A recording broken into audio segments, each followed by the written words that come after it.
Estamos começando mais uma vez pela TV Novo Tempo, seu programa Evidências, na constante busca de fatos que comprovem a veracidade histórica da Bíblia Sagrada. Você já percebeu como uma simples palavra ou frase podem ter significados diferentes e até causar bastante confusão apenas por uma questão de semântica? Foi o que aconteceu com o famoso ator e diretor de cinema Woody Allen. Por causa dessas sutilezas linguísticas em que às vezes até quem é bom de gramática escorrega, o pobre cineasta passou para muitos a ideia de ser um homem sujo. Há tempos atrás, uma das suas mais famosas frases caiu na opinião pública como uma bomba.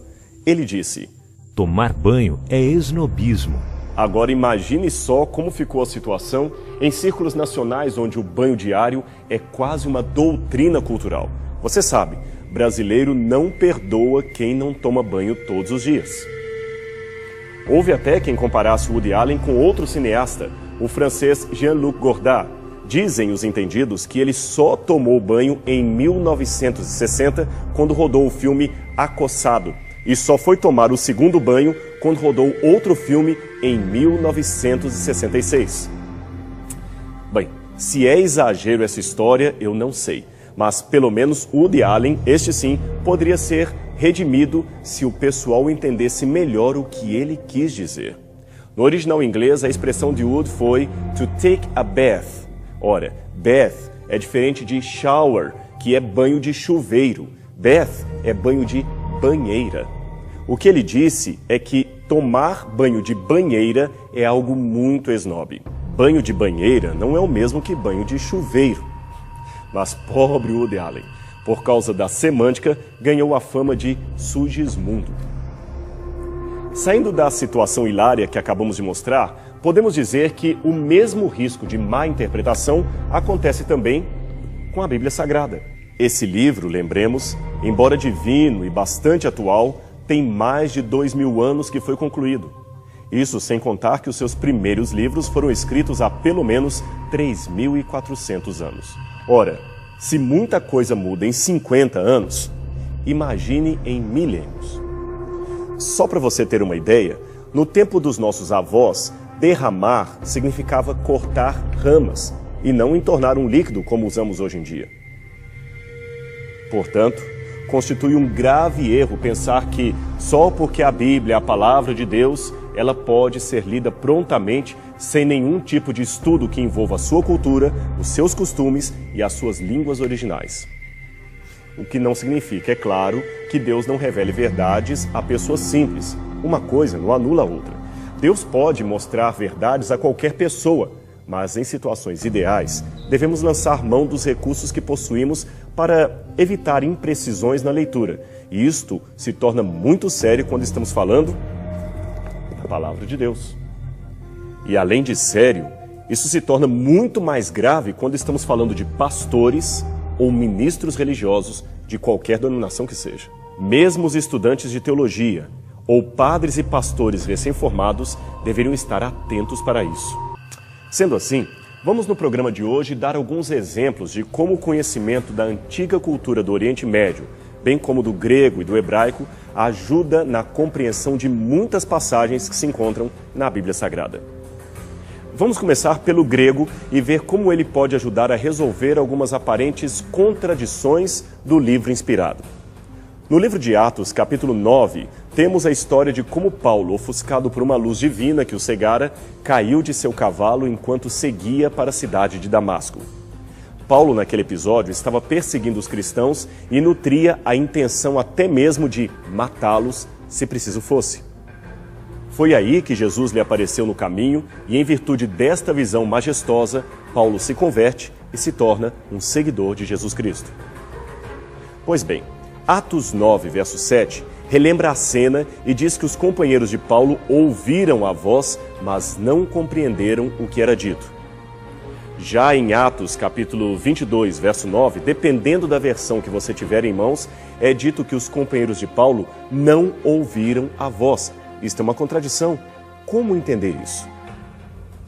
Ora, o verbo em grego é akouo, que significa tanto ouvir um som como compreender mentalmente o que se diz. Em Atos 9, os companheiros de Paulo ouvem a voz, mas não compreendem o que é dito. Já em Atos 22, a palavra voz aparece no acusativo, significando que eles a ouviram, mas não a ponto de entenderem o que era dito. Em algumas versões mais modernas, compreendendo esta peculiaridade da língua grega, os tradutores rearranjaram o texto de modo a captar melhor o sentido original, desfazendo deste modo a aparente contradição da Bíblia. Agora veja mais esta estranha passagem das Escrituras que aparece no Salmo 119, verso 83. Já me assemelho a um odre na fumaça. Contudo, não me esqueço dos teus decretos. E então, se alguém lesse esse texto para você e perguntasse o que ele quer dizer, o que você responderia? Bem, primeiramente, o que é um odre? Muitos acham que o odre seria um vaso de barro ou coisa parecida, mas não é isso. Eu quero mostrar para você nesse programa o que é um odre. Eu tenho justamente aqui em minhas mãos um odre. Ele veio do Egito e foi muito usado por beduínos que vivem próximos ao Monte Sinai. Como você pode ver, ele é feito de pele de animal e servia para colocar água ou vinho. Eles geralmente usavam uma cabra ou meia cabra, como neste caso.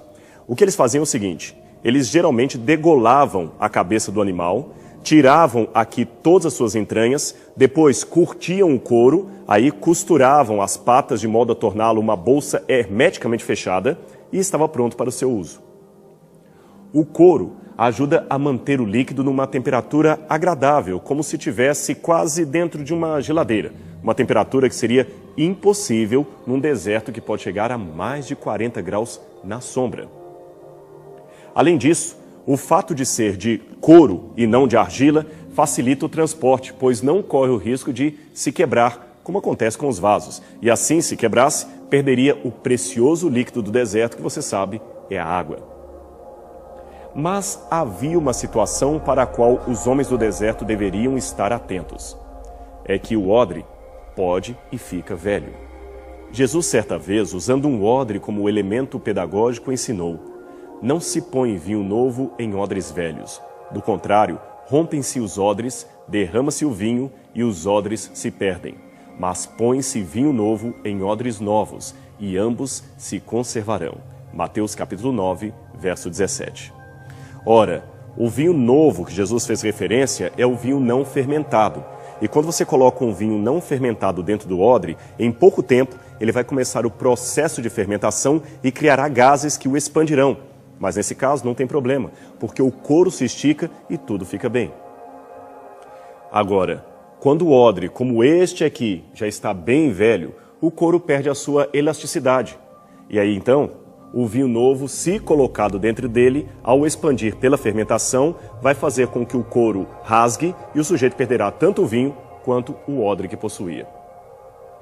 O significado disso, segundo a interpretação de alguns teólogos, é que a mensagem de Jesus deveria chegar como um vinho novo, e muitas vezes ela chegava como um vinho novo, mas infelizmente para as engessadas tradições dos fariseus. E assim sendo, a mensagem nova de Cristo provocava uma grande ruptura de conceitos, de ideias, de pensamentos no judaísmo. Uma aplicação disto para hoje seria a de que, se você não tiver uma mente aberta, uma mente renovada, jamais poderá entender as coisas do Espírito Santo, pois a Bíblia, pode acreditar, é em muitas instâncias uma complexa quebra de paradigmas. Imagine só, um livro que pede para você não odiar, não adulterar, não buscar em primeiro lugar o seu próprio interesse. Um livro que lhe pede para renunciar o eu e entregar a sua vida a Deus. Algo, convenhamos, completamente na contramão de muitos slogans atuais. Noutras palavras, devemos ter, acima de tudo, uma mente aberta. Mas cuidado, não tão aberta a ponto do cérebro cair para fora dela. E quanto ao texto do Salmo, já me assemelha a um odre na fumaça. Você se lembra? O que significa aquilo? Um odre na fumaça, mas não me esqueço dos teus decretos. Ora, agora que já sabemos o que é um odre e para que ele servia, podemos então entender melhor o texto bíblico. Nos tempos mais antigos, era comum que muitos povos dormissem em tendas como esta que você vê em seu vídeo. Aliás, até hoje, beduínos e nômades do deserto ainda conservam alguns desses costumes milenares de moradia e adaptação ao deserto do Oriente Médio. Para espantar moscas, vespas e animais peçonhentos, eles costumam acender fogo perto da tenda ou às vezes até mesmo dentro dela, por mais perigoso que isso seja. O fogo também serve para aquecê-los durante o inverno. Agora imagine essa situação.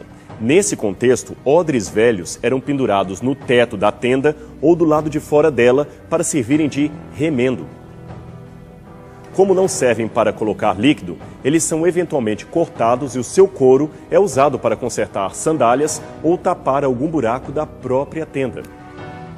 Então, pendurados ali, os velhos odres são praticamente esquecidos e ficam o tempo todo recebendo a fumaça da fogueira. Agora o sentido ficou mais claro. Esta é a sina de um odre velho e sem serventia. Terminar os seus dias recebendo fumaça de fogueira. Portanto, o salmista, que já deveria estar idoso quando escreveu esse salmo, se assemelhava a um odre na fumaça, isto é, um odre velho. Mas o seu arremate é que faz toda a diferença. Ele diz: ainda que eu seja um dia esquecido pelas pessoas, eu continuarei sendo fiel a Deus. Muito bonito e eticamente muito profundo. Em Isaías capítulo 15, versículos 1 e 2, temos outra passagem confusa para a nossa cultura se não observarmos o contexto da época. Aqui em Isaías é dito o seguinte: Numa noite foi assolada Kir de Moabe, e ela está destruída. Sobe-se ao templo e aos altos para chorar. Lamenta Moabe. Todas as cabeças se tornam calvas, e toda a barba é raspada. Pelo que se pode perceber, aqui fala de uma importante cidade de Moabe chamada Kir, que tinha a sua destruição anunciada pelo profeta. Então, ele fala de choro, lamento, e diz que todas as cabeças se fizeram calvas, isto é, carecas, e toda a barba foi raspada. Ora, em nossa sociedade, não há problema algum em ver um homem careca e sem barba. Aliás, pelo contrário, dependendo da situação, barba e cabelos fartos podem ser sinônimos de desleixo e falta de higiene. Mas no tempo de Isaías, não era assim. Fazer a barba ou raspar o cabelo não era um ato rotineiro, mas um símbolo de profunda depressão. Veja esses nobres da Pérsia. Perceba como são barbados e de cabelo farto.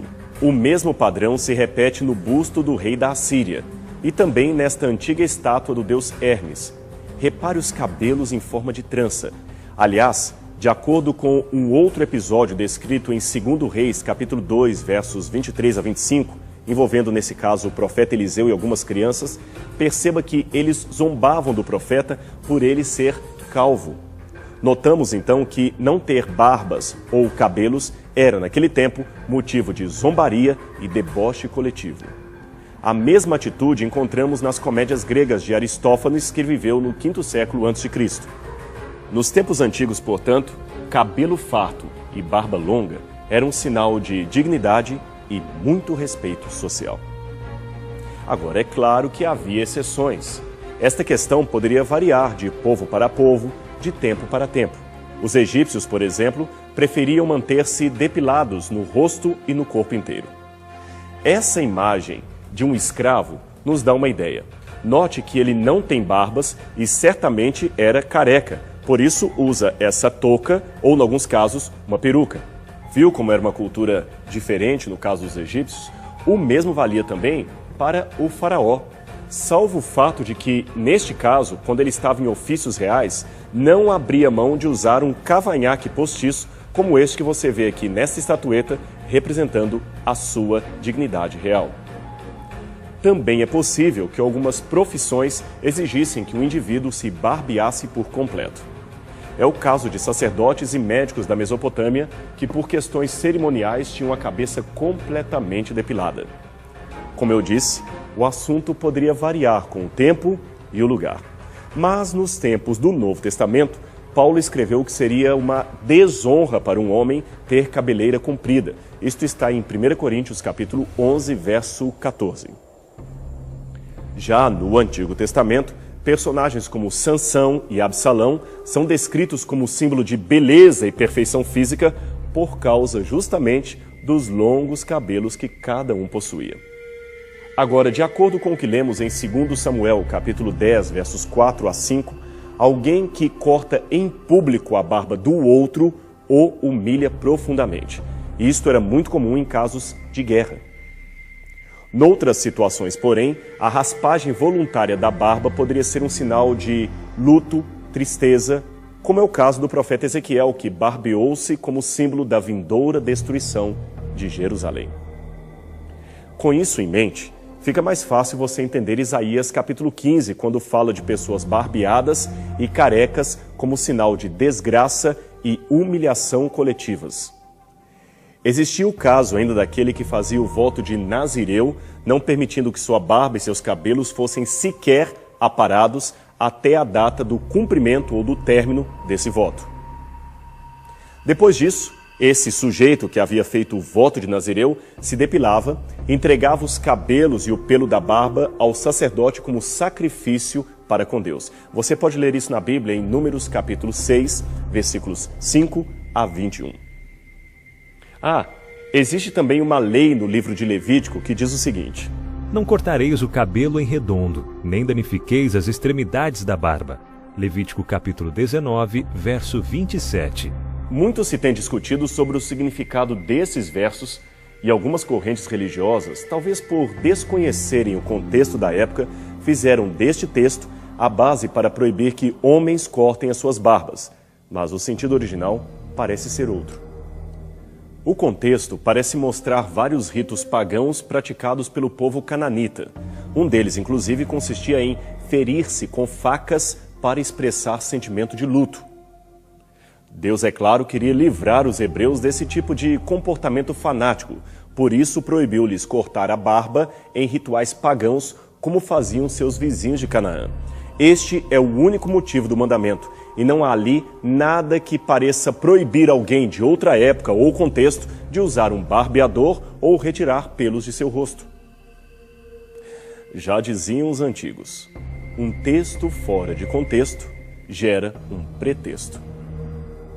E já que falamos em Canaã, você certamente já leu na Bíblia que aquela seria uma terra onde mana leite e mel, não é isto?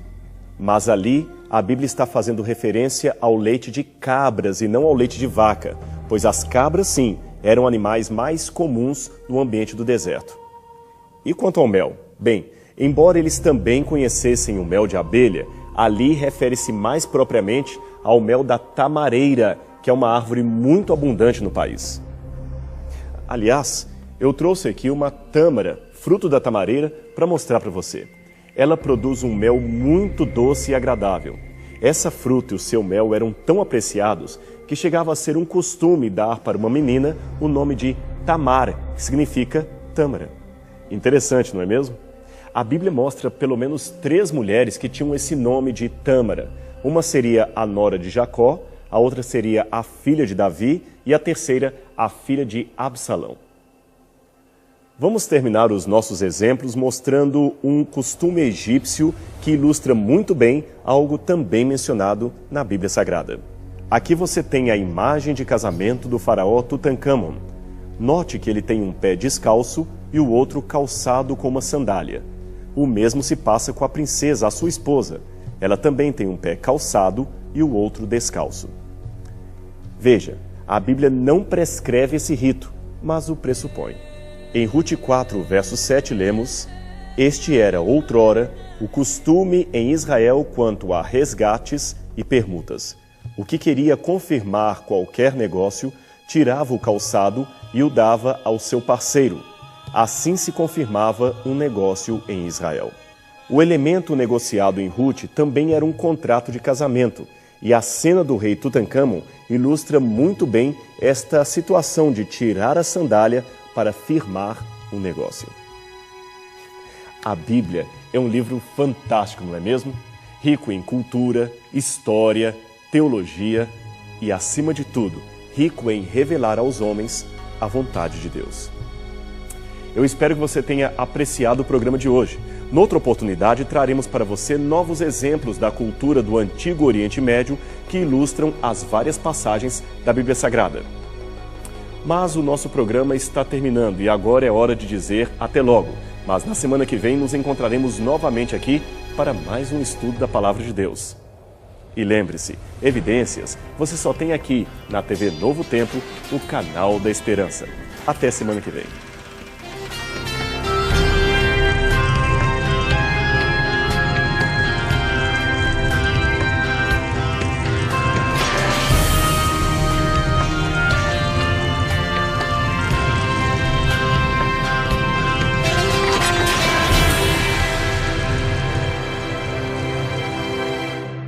Em milênios. Só para você ter uma ideia, no tempo dos nossos avós, derramar significava cortar ramas e não entornar um líquido como usamos hoje em dia. Portanto, constitui um grave erro pensar que só porque a Bíblia é a palavra de Deus, ela pode ser lida prontamente sem nenhum tipo de estudo que envolva a sua cultura, os seus costumes e as suas línguas originais. O que não significa, é claro, que Deus não revele verdades a pessoas simples. Uma coisa não anula a outra. Deus pode mostrar verdades a qualquer pessoa, mas em situações ideais, devemos lançar mão dos recursos que possuímos para evitar imprecisões na leitura. E isto se torna muito sério quando estamos falando da Palavra de Deus. E além de sério, isso se torna muito mais grave quando estamos falando de pastores ou ministros religiosos de qualquer denominação que seja. Mesmo os estudantes de teologia ou padres e pastores recém-formados deveriam estar atentos para isso. Sendo assim, vamos no programa de hoje dar alguns exemplos de como o conhecimento da antiga cultura do Oriente Médio, bem como do grego e do hebraico, ajuda na compreensão de muitas passagens que se encontram na Bíblia Sagrada. Vamos começar pelo grego e ver como ele pode ajudar a resolver algumas aparentes contradições do livro inspirado. No livro de Atos, capítulo 9, temos a história de como Paulo, ofuscado por uma luz divina que o cegara, caiu de seu cavalo enquanto seguia para a cidade de Damasco. Paulo, naquele episódio, estava perseguindo os cristãos e nutria a intenção até mesmo de matá-los, se preciso fosse. Foi aí que Jesus lhe apareceu no caminho e, em virtude desta visão majestosa, Paulo se converte e se torna um seguidor de Jesus Cristo. Pois bem, Atos 9, verso 7, relembra a cena e diz que os companheiros de Paulo ouviram a voz, mas não compreenderam o que era dito. Já em Atos, capítulo 22, verso 9, dependendo da versão que você tiver em mãos, é dito que os companheiros de Paulo não ouviram a voz. Isto é uma contradição. Como entender isso?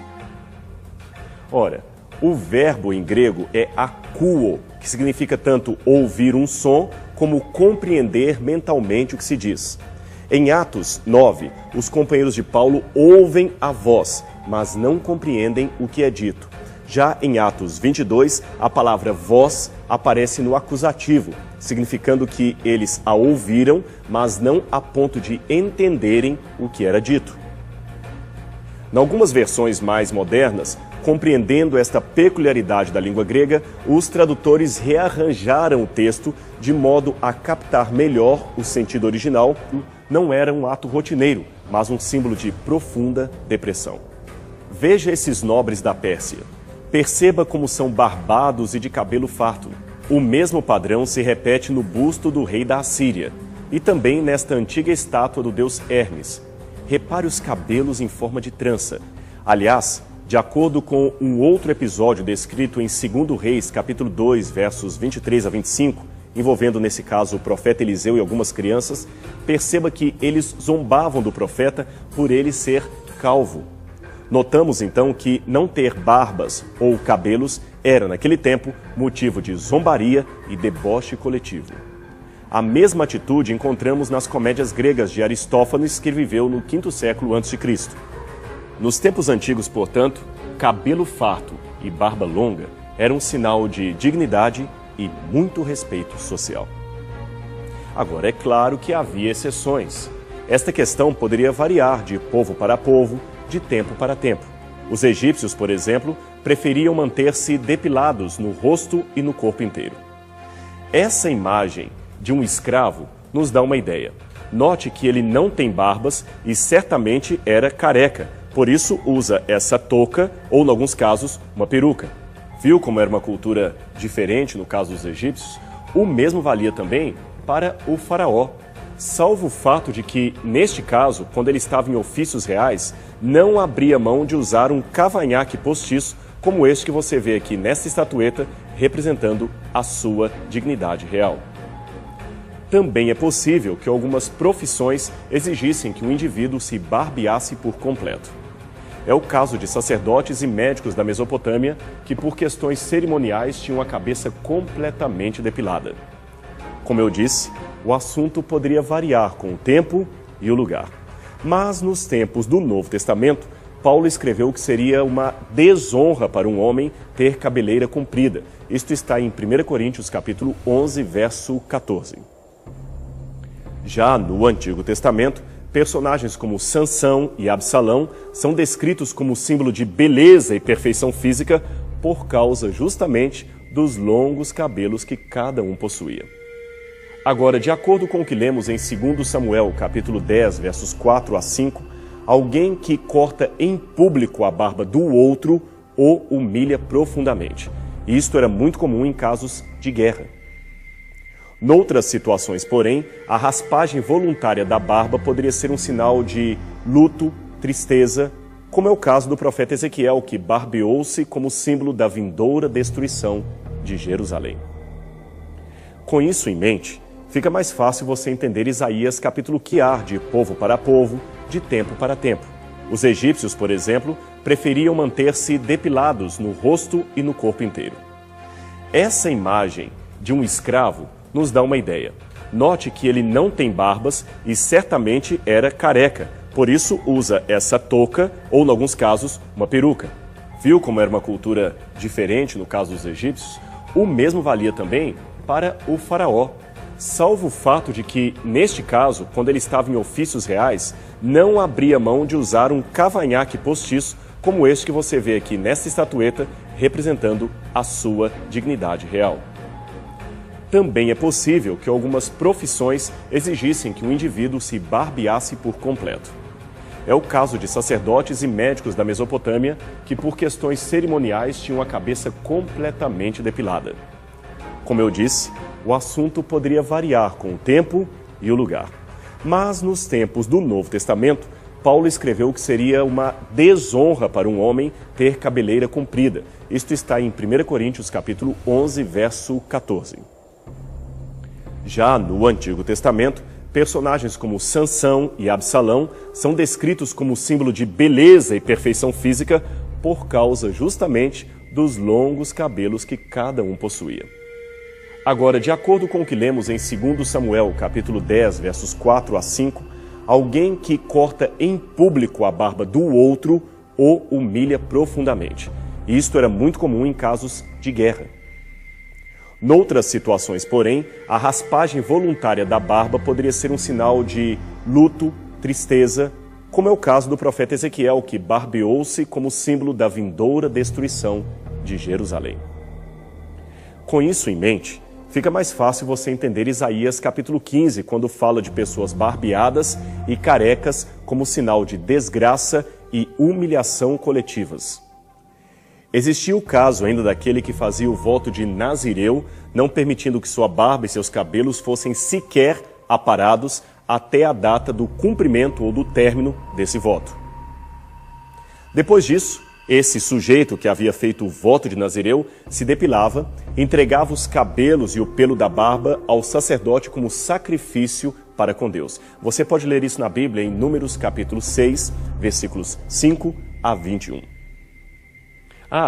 Existe também uma lei no livro de Levítico que diz o seguinte: Não cortareis o cabelo em redondo, nem danifiqueis as extremidades da barba. Levítico capítulo 19, verso 27.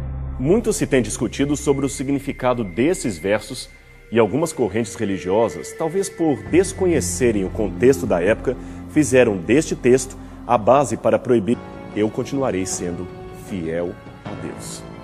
Muito bonito. e eticamente muito profundo.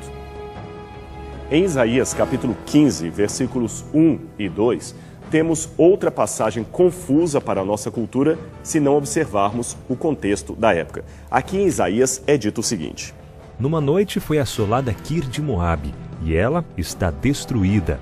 Sobe-se ao templo e aos altos para chorar. Lamenta Moabe. Todas as cabeças se tornam calvas, e toda a barba é raspada. Pelo que se pode perceber, aqui fala de uma importante cidade de Moabe chamada Kir, que tinha a sua destruição anunciada pelo profeta. Então, ele fala de choro, lamento, e diz que todas as cabeças se fizeram calvas, isto é, carecas, e toda a barba foi raspada. Ora, em nossa sociedade, não há problema algum em ver um homem careca e sem barba. Aliás, pelo contrário, dependendo da situação, barba e cabelos fartos podem ser sinônimos de desleixo e falta de higiene. Mas no tempo de Isaías, não era assim. Fazer a barba ou raspar o cabelo não era um ato rotineiro, mas um símbolo de profunda depressão. Veja esses nobres da Pérsia. Perceba como são barbados e de cabelo farto. O mesmo padrão se repete no busto do rei da Assíria e também nesta antiga estátua do deus Hermes. Repare os cabelos em forma de trança. Aliás, de acordo com um outro episódio descrito em 2 Reis, capítulo 2, versos 23 a 25, envolvendo nesse caso o profeta Eliseu e algumas crianças, perceba que eles zombavam do profeta por ele ser calvo. Notamos então que não ter barbas ou cabelos era, naquele tempo, motivo de zombaria e deboche coletivo. A mesma atitude encontramos nas comédias gregas de Aristófanes, que viveu no V século a.C. Nos tempos antigos, portanto, cabelo farto e barba longa eram um sinal de dignidade e muito respeito social. Agora, é claro que havia exceções. Esta questão poderia variar de povo para povo, de tempo para tempo. Os egípcios, por exemplo, preferiam manter-se depilados no rosto e no corpo inteiro. Essa imagem de um escravo nos dá uma ideia. Note que ele não tem barbas e certamente era careca, por isso usa essa touca ou, em alguns casos, uma peruca. Viu como era uma cultura diferente no caso dos egípcios? O mesmo valia também para o faraó. Salvo o fato de que, neste caso, quando ele estava em ofícios reais, não abria mão de usar um cavanhaque postiço, como este que você vê aqui nesta estatueta, representando a sua dignidade real. Também é possível que algumas profissões exigissem que homens cortem as suas barbas, mas o sentido original parece ser outro. O contexto parece mostrar vários ritos pagãos praticados pelo povo cananita. Um deles, inclusive, consistia em ferir-se com facas para expressar sentimento de luto. Deus, é claro, queria livrar os hebreus desse tipo de comportamento fanático, por isso proibiu-lhes cortar a barba em rituais pagãos, como faziam seus vizinhos de Canaã. Este é o único motivo do mandamento, e não há ali nada que pareça proibir alguém de outra época ou contexto de usar um barbeador ou retirar pelos de seu rosto.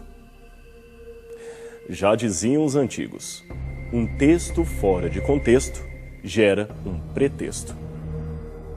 E já que falamos em Canaã, você certamente já leu na Bíblia que aquela seria uma terra onde mana leite e mel, não é isso? Mas ali a Bíblia está fazendo referência ao leite de cabras e não ao leite de vaca, pois as cabras, sim, eram animais mais comuns no ambiente do deserto. E quanto ao mel? Bem, embora eles também conhecessem o mel de abelha, ali refere-se mais propriamente ao mel da tamareira, que é uma árvore muito abundante no país. Aliás, eu trouxe aqui uma tâmara, fruto da tamareira, para mostrar para você. Ela produz um mel muito doce e agradável. Essa fruta e o seu mel eram tão apreciados que chegava a ser um costume dar para uma menina o nome de Tamar, que significa tâmara. Interessante, não é mesmo? A Bíblia mostra pelo menos 3 mulheres que tinham esse nome de Tâmara. Uma seria a nora de Jacó, a outra seria a filha de Davi e a terceira, a filha de Absalão. Vamos terminar os nossos exemplos mostrando um costume egípcio que ilustra muito bem algo também mencionado na Bíblia Sagrada. Aqui você tem a imagem de casamento do faraó Tutancâmon. Note que ele tem um pé descalço e o outro calçado com uma sandália. O mesmo se passa com a princesa, a sua esposa. Ela também tem um pé calçado e o outro descalço. Veja, a Bíblia não prescreve esse rito, mas o pressupõe. Em Rute 4, verso 7, lemos: Este era, outrora, o costume em Israel quanto a resgates e permutas. O que queria confirmar qualquer negócio, tirava o calçado e o dava ao seu parceiro. Assim se confirmava um negócio em Israel. O elemento negociado em Rute também era um contrato de casamento, e a cena do rei Tutancâmon ilustra muito bem esta situação de tirar a sandália para firmar um negócio. A Bíblia é um livro fantástico, não é mesmo? Rico em cultura, história